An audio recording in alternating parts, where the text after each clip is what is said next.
परियां परी लोक से पृथ्वी लोक घूमने आती है।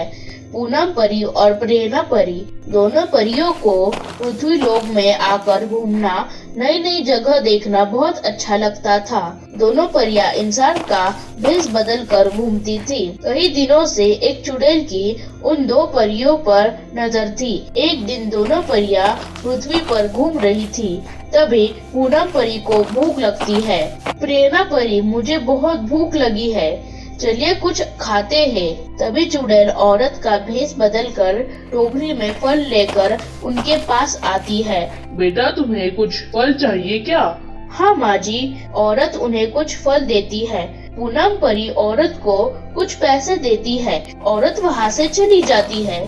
दोनों परियां फल खाती है और दोनों बेहोश हो जाती है। शाम को जब उन्हें होश आता है, दोनों को कुछ अलग ही महसूस होता है।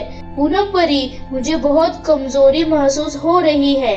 हाँ प्रेरणा परी, मुझे भी ऐसे ही लग रहा है। थोड़ी देर बाद उन्हें समझ में आता है कि उनकी शक्तियाँ अब उनके पास नहीं रही, किसी ने छीन ली है। दोनों परियां रोने लगती है। पूनम परी, अब हम क्या करेंगे? अब हम परी लोग कैसे जाएंगे? प्रेरणा परी, रोइए मत। जिसने भी हमारे साथ यह किया है, उसने कुछ तो सुराग छोड़ा ही होगा। चलिए हम ढूंढते हैं। दोनों परियां सुराग ढूंढने में लग जाती है, लेकिन उन्हें कुछ नहीं मिलता। शाम हो जाती है। प्रेरणा परी, जब तक हमें हमारी शक्तियाँ वापस नहीं मिल जाती, तब तक हमें रहने के लिए जगह और गुजारा करने के लिए कुछ तो काम करना पड़ेगा।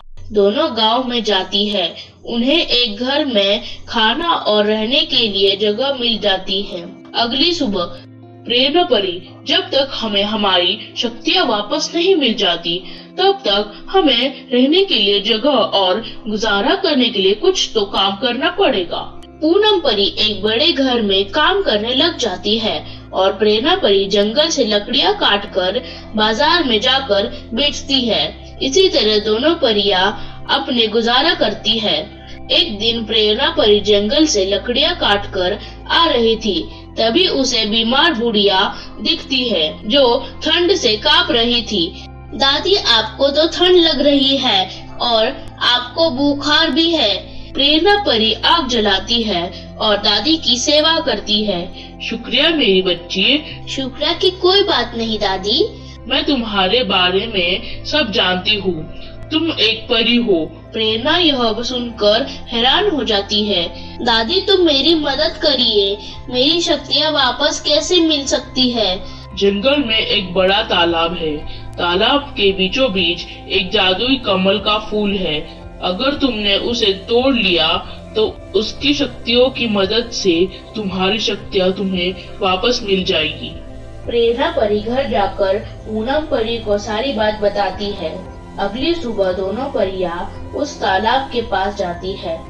पूनम परी, वो रहा कमल का फूल। चलो हम तैरकर फूल के पास जाएंगे। हाँ ठीक है।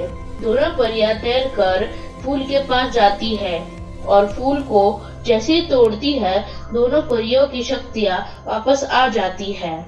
दोनों परियां बहुत खुश हो जाती है। प्रेरणा परी, अब हम परी लोग जा सकते हैं। नहीं पूनम परी, जब तक हम उस चुड़ैल को सबक नहीं सिखा देते, तब तक हम वापस नहीं जाएंगे। दोनों परियां दादी के पास जाती है। दादी, हमें बताओ कि हमारी शक्तियाँ किस चुड़ैल ने छीनी है? जंगल में एक गुफा है। उसी गुफा में वह चुड़ैल रहती है। दोनों परियां दादी का शुक्रिया करती है और वहाँ से चली जाती है। पूनम परी, वो रही गुफा। चलिए गुफा के अंदर जाते हैं। तभी उन्हें चुड़ैल दिखती है। हा हा हा, आज का दिन तो बहुत अच्छा है। दोनों परियां खुद मेरे पास आई है। चुड़ैल, हम तुम्हारा शिकार होने नहीं बल्कि तुम्हारा शिकार करने आए हैं। परियों और चुड़ैल में युद्ध होता है। परियों और चुड़ैल अपने अपने जादू से एक दूसरे पर वार करती है। आखिरकार दोनों परियां चुड़ैल को मार गिराती है और खत्म कर देती है। अब हम आराम से परी लोग जा सकते हैं। उसके बाद दोनों परी लोग चली जाती है। अगर आपको हमारी वीडियो अच्छी लगी तो लाइक कीजिए और सब्सक्राइब कीजिए।